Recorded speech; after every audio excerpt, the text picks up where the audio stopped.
నమస్తే, welcome to my channel. So Bigg Boss 8 start అయ్యింది. అలాగే ఎవరెవరు కంటెస్టెంట్స్ అనేది కూడా మనకు తెలిసిపోయింది.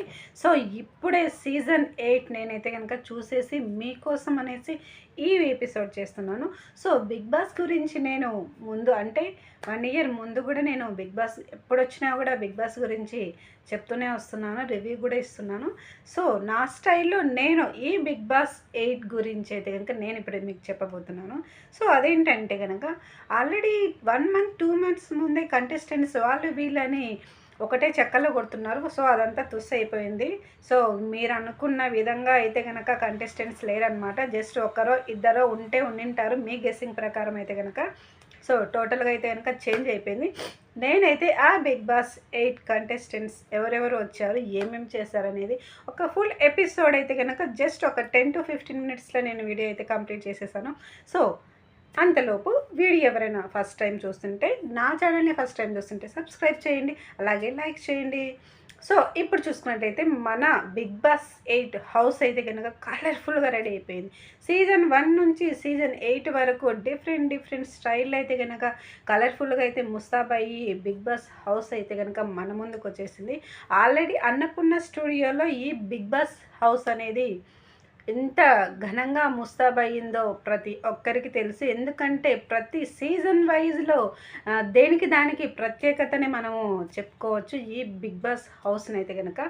సో ఎందుకంటే నేను కూడా అన్నపూర్ణ స్టూడియోకి వెళ్ళడం జరిగింది 1 or 2 టైమ్స్.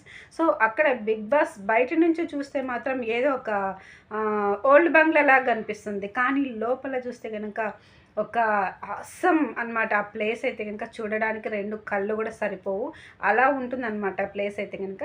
సో ఇప్పుడైతే కనుక నేను ఇంకా బిగ్ బాస్ 8 కంటెస్టెంట్స్ గురించి అయితే చెప్తాను. అలాగే హోస్టింగ్ కూడా బిగ్ బాస్ 8 హోస్టింగ్ ఇంతకు ముందు అయితే కనుక నాగార్జుననే కంటిన్యూ అవుతారని ప్రతి ఒక్కరూ అనుకున్నారు. కానీ మధ్యలో ఒక చిన్న ఇన్సిడెంట్ వల్ల నాగార్జున వస్తాడా రాడా అన్న ఉద్దేశంలో ఉన్నారు. కానీ ఎట్టకేలకు కింగ్ నాగార్జుననే మళ్ళీ హోస్టింగ్ అయితే చేసేసాడు. సో ఇప్పుడు కంటెస్టెంట్స్ గురించి అయితే నేను చెప్పబోతున్నాను. అంటే బిగ్ బాస్ 8 సీజన్ స్పెషల్ ఏంటిదంటే కనుక జంటలుగా లోపలికి పంపించడం అయితే జరుగుతుంది బిగ్ బాస్ హౌస్లోకి. ప్రతి ఇయర్ అంటే ప్రతి సీజన్లో ఒక్కొక్క కంటెస్టెంట్నే లోపలికి బిగ్ బాస్ హౌస్లోకి వెళ్ళడం జరుగుతుంది. కానీ ఈ సీజన్ 8లో అయితే కనుక ఒకరికి +1+1 అంటాం కదా, అలా జంటల్ని లోపలికి పంపించడం అయితే జరిగిందనమాట. అంటే ఇక్కడ వచ్చేసి మనకి 14 మంది కంటెస్టెంట్స్ ఉంటారు కదా. ఈ 14 మందిలో 7 మెంబర్స్ లేడీస్, అలాగే 7 మెంబర్స్ జెంట్స్ ఉన్నారనమాట. ప్రతి సీజన్లో వాళ్ళు జెంట్స్ తక్కువ లేడీస్ తక్కువ, లేదంటే జెంట్స్ ఎక్కువ ఉంటారు లేడీస్ తక్కువ ఉంటారు, లేదంటే లేడీస్ ఎక్కువ ఉండి జెంట్స్ తక్కువ ఉంటారు, అలా ఉంటుంది. కానీ ఈ బిగ్ బాస్ 8లో అయితే కనుక అలా కాకుండా 14 మెంబర్స్లో హాఫ్ అంటే 7 మెంబర్స్ వాళ్ళు 7 మెంబర్స్ వీళ్ళు ఉన్నారనమాట. ఇప్పుడు వాళ్ళైతే అస్సలు దబిడి అని చెప్పుకోవచ్చు. నేనైతే థంబ్నెయిల్ పెట్టినాను కదా, నిజంగా చెప్తున్నాను. బిగ్ బాస్ 8 అయితే కనుక దిబిడిగానే ఉంటుంది. చూసుకోండి, మీరు కూడా లాస్ట్ వరకు చూసుకోండి. సో ఇక్కడైతే కనుక ఒక్కొక్కరైతే కనుక నాకైతే కొంతమంది తెలియదనమాట అసలు. సో వాళ్ళని మనం ముందు తెలుసుకోబోతాం. ఎందుకంటే బిగ్ బాస్ సీజన్ 1 దగ్గర నుంచి నేను కంటిన్యూగా చూస్తున్నాను, ప్రతి ఎపిసోడ్ చూస్తాను నేను. అలాగే లైవ్ స్ట్రీమింగ్ కూడా ఏం జరుగుతుందని కూడా అప్పుడప్పుడు నాకు టైం ఉన్నప్పుడైతే చూస్తాను. సో అందుకని కంటెస్టెంట్స్ తెలియని వాళ్ళు కూడా ముందు ఎలా ఆడబోతున్నారు అనే దాని గురించి కూడా మనము తెలుసుకోవచ్చు. ఎందుకంటే ఆల్రెడీ మనము చాలా సీజన్స్లలో అయితే కనుక పేరు కూడా తెలియని వాళ్ళనైతే మనము లాస్ట్ అంటే ఫైనలిస్ట్ వరకు చూడడం అయితే జరిగింది. వాళ్ళకు ఒక స్టార్డమ్ కూడా క్రియేట్ కావడం అయితే జరిగిందనమాట. సో ఇప్పుడు కూడా ఎవరి రాతని అంటే ఎవరి స్టార్డమ్ని క్రియేట్ చేసుకుంటారు అన్న దానికి మనమైతే కనుక ముందు ఇంకా వెయిట్ చేసి చూద్దాం. సో ఇప్పుడైతే పేర్లు చెప్పేస్తాను నేను. సో ఫస్ట్ కంటెస్టెంట్ అయితే మనకు యష్మి గౌడ అయితే కనుక వచ్చింది. తన పర్ఫార్మెన్స్తో అయితే కనుక అదరగొట్టేసింది. సో యస్మిన్ గౌడకి పేరుగా అయితే కనుక నిఖిల్ మలియకర్ అయితే వెళ్ళబోతున్నారు లోపలికి. ఆల్రెడీ యస్మి ఎవరంటే కనుక కృష్ణ ముకుంద మురారి సీరియల్ యాక్ట్రెస్ అనమాట. అది చాలా ఫేవరెట్ సీరియల్ ప్రతి ఒక్కరికి. ఎందుకంటే అది ఫ్యామిలీ పరంగా అయితే కనుక ప్రతి ఒక్కరు ఆడియన్స్ అయితే కనుక చేరువయ్యింది. అందులో అంటే ఆ సీరియల్ చూసే వాళ్ళకైతే యష్మి అయితే కనుక సుపరిచితురాలే అని మనం చెప్పుకోవచ్చు. నిఖిల్ మలియక్కల్ అనే ఆయన టీవీ ఆర్టిస్ట్. అలాగే ఆయన ప్రతి ఒక్కరికి సుపరిచితుడే. ఎందుకంటే డ్యాన్స్ ప్రోగ్రామ్స్ అనేవి కండక్ట్ చేస్తారు కదా మా టీవీలో. సో అందులో ఈయన పార్టిసిపేషన్ కూడా జరిగిందనమాట. సో ఆయన అందరికీ సుపరిచితుడే. అలాగే నెక్స్ట్ హౌస్మేట్ అంటే నెక్స్ట్ పేర్ అనమాట. నెక్స్ట్ పేర్ ప్రేరణ నవీన్. సో ప్రేరణ అంటే కనుక మనకి ఇంతకుముందు తెలియదన్నమాట. ఆల్రెడీ తను స్టేజ్ మీద అయితే చెప్పడం జరిగింది. రష్మిక తను సో రూమ్మేట్స్ అలాగే క్లోజ్ ఫ్రెండ్స్ అని కూడా చెప్పింది. సో తన గురించి మనం ముందు ముందు అయితే ఇంకా తెలుసుకోబోతున్నాము. అలాగే నవీన్ అయితే కొంతమందికి తెలిసే ఉంటుంది. పెళ్లి చూపుల చిత్రంలో చాలా ప్రజాదరణ అయితే పొందాడనమాట తను ఎలా ఉండబోతున్నాడు, ఎలా ఆడబోతున్నాడు అనేది మనం ముందు ముందు వెయిట్ చేసి చూద్దాము. అలాగే నెక్స్ట్ హౌస్మేట్స్ అంటే థర్డ్ పేర్, ఇప్పుడు 2 పేర్స్ చెప్పినాము. థర్డ్ పేర్ వచ్చేసి సోనియా ప్లస్ ఆదిత్య ఓం. వీళ్ళిద్దరి పేరు అయితే కనుక చాలా బాగుంది. వీళ్ళు కూడా హౌస్లోకి ఎంటర్ కావడం అయితే జరిగిందనమాట. ఆల్రెడీ సోనియా అంటే ఒక యాక్టర్ అనమాట. సో అది వెబ్ సిరీస్ కూడా తీసింది తను. సో కొన్ని వెబ్ సిరీస్ కూడా చాలా గ్రాండ్గా సక్సెస్ అయ్యాయి అనమాట. సో తను కూడా ప్రేక్షకులకైతే సుపరిచితురాలని చెప్పుకోవచ్చు. అలాగే ఆదిత్యవం ఫస్ట్ నేను ఎక్కడో చూసిన అనుకుంటున్నాను. కానీ లాహిరిలో అనే మూవీ వచ్చింది కదా. ఆల్రెడీ ఇది ఎప్పుడో చాలా 10 years బ్యాక్ వచ్చిందనమాట. 10-15 years బ్యాక్ అని చెప్పుకోవచ్చు మనము. సో అందులో తనైతే కనుక హీరోగా నటించడం అయితే జరిగింది. సో ఆ మూవీ అయితే కనుక చాలా హిట్ అని చెప్పుకోవచ్చు మనము. ఎందుకంటే కనుక మన జూనియర్ ఎన్టీఆర్ ఫాదర్ ఉన్నారు కదా, భానుప్రియ, హరికృష్ణ. సో వీళ్ళందరూ కలిసి సుమన్ ఇలాంటి పెద్ద పెద్ద యాక్టర్లు ఆ మూవీలో అయితే ఉన్నారు. ఆ మూవీలో ఈ ఆదిత్య ఓం అనే ఆయన హీరోగా కూడా నటించాడు. సో అది కూడా మనము ఇప్పుడు ఈయన పర్ఫార్మెన్స్ ఎలా ఉంటుందని మనం ముందు అయితే కనుక బిగ్ బాస్ హౌస్లో చూద్దాము. అలాగే ఫోర్త్ పేర్, ఇప్పటికి 3 పేర్స్ చెప్పినాము. ఫోర్త్ పేర్ వచ్చేసి బెజవాడ బేబక్క ప్లస్ శేఖర్ భాష.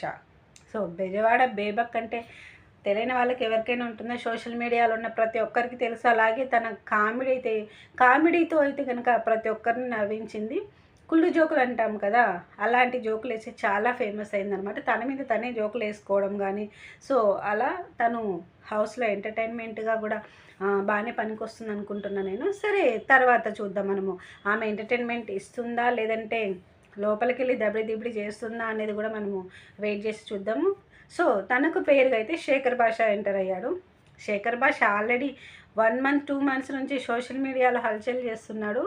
సో రాజ్ తరుణ్ లావణ్య విషయంలో అయితే ఇంకా రాజ్ తరుణ్ వైపు మాట్లాడి ప్రతి సోషల్ మీడియా ప్రతి యూట్యూబ్ ఛానల్కి అయితే కనుక దాదాపు 80% యూట్యూబ్ ఛానల్కి అయితే కనుక ఇంటర్వ్యూ కూడా ఇవ్వడం జరిగింది. సో రాజ్ తరుణ్ ఫేవర్గా కూడా ఆయన మాట్లాడి లావణ్య ఏమేమి చేసిందో అవన్నీ కూడా బయట పెట్టి చాలా ఫేమస్ అయ్యాడనమాట. సో దీంతో ఫేమస్ కావడమే కాకుండా ఆర్జే, అసలు ఫస్ట్ ఆఫ్ ఆల్ శేఖర్ భాష ఆర్జే అనమాట. సో అతను చాలా ఇప్పుడు రేడియో జాకీ ఇలా చేసి ఎన్నో అవార్డ్స్ని కూడా తీసుకున్నాడు అనమాట. సో లోపలికి వెళ్ళి ఆయన ఏమేమి చేస్తాడు, ఆల్రెడీ ఈ ఇష్యూ తర్వాత రాస్తారు లావణ్య ఇష్యూ తర్వాత ఆయన బిగ్ బాస్ హౌస్లోకి అయితే వెళ్ళడం జరిగింది.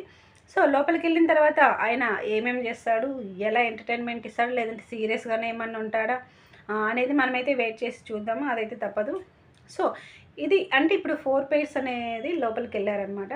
సో మధ్యలో అయితే కనుక రానా దగ్గుబాటి వచ్చారు. అలాగే ఒక మూవీ 35 టైటిల్ అనమాట. 35 మూవీని ట్రైలర్ లాంచ్ కోసం అనేసి రానా దగ్గుపాటి, నివేదిత థామస్ వీళ్ళైతే కనుక వచ్చారు. సో అందులో ట్రైలర్ కూడా చూపించడం జరిగింది. సో ట్రైలర్ అయితే చాలానే బాగుందన్నమాట.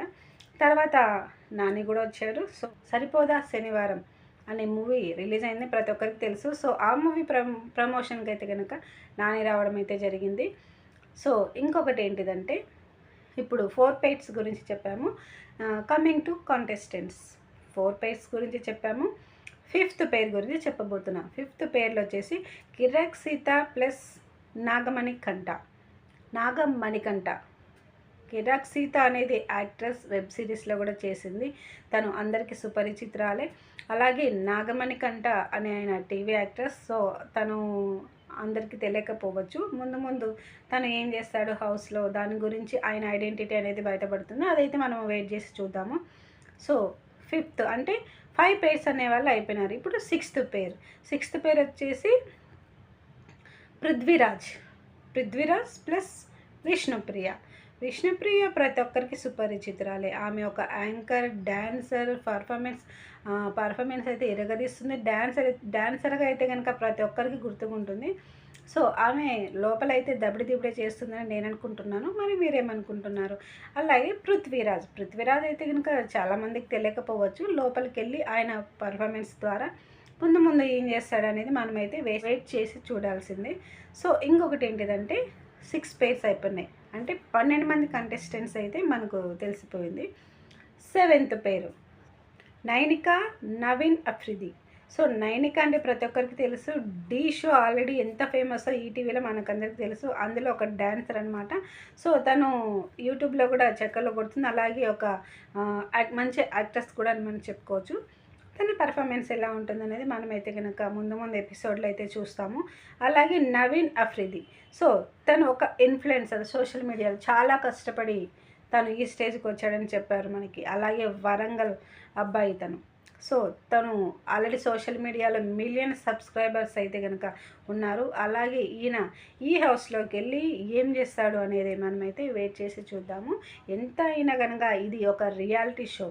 ఈ రియాలిటీ షోలో వాళ్ళ రియల్ క్యారెక్టరే బయటపడుతుంది కాబట్టి మనమందరం వీళ్ళ రియల్ క్యారెక్టర్ని చూసి ఎంటర్టైన్మెంట్ అవుతామా, తిడతామా, సపోర్ట్ చేస్తామా, ఎవరికి సపోర్ట్ చేస్తారు, ఎవరెవరు ఫేక్ ఆడుతున్నారు, ఎవరెవరు నిజాయితీగా ఆడుతున్నారు. సో ఇవన్నీ మనమైతే కనుక వెయిట్ చేసి చూద్దాము. సో ఇంకొక విషయం ఏంటంటే లాస్ట్లో అనిల్ రావిపూడి గారు అయితే ఇంకా హల్చల్ చేశారు హౌస్లోకి వచ్చి.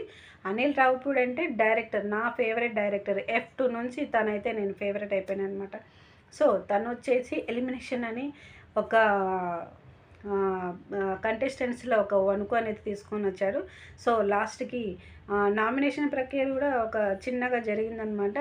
సో నామినేషన్ ప్రక్రియ ఉంది, బిగ్ బాస్ ఒకరిని బయటకు తీసుకురమ్మన్నారని ఒక సరదాగా అబద్ధం చెప్పి నాగమణి కంటేనే నామినేషన్ చేసే విధంగా చేసి తనని మళ్ళీ హౌస్లోకి పంపించడం అయితే జరిగింది.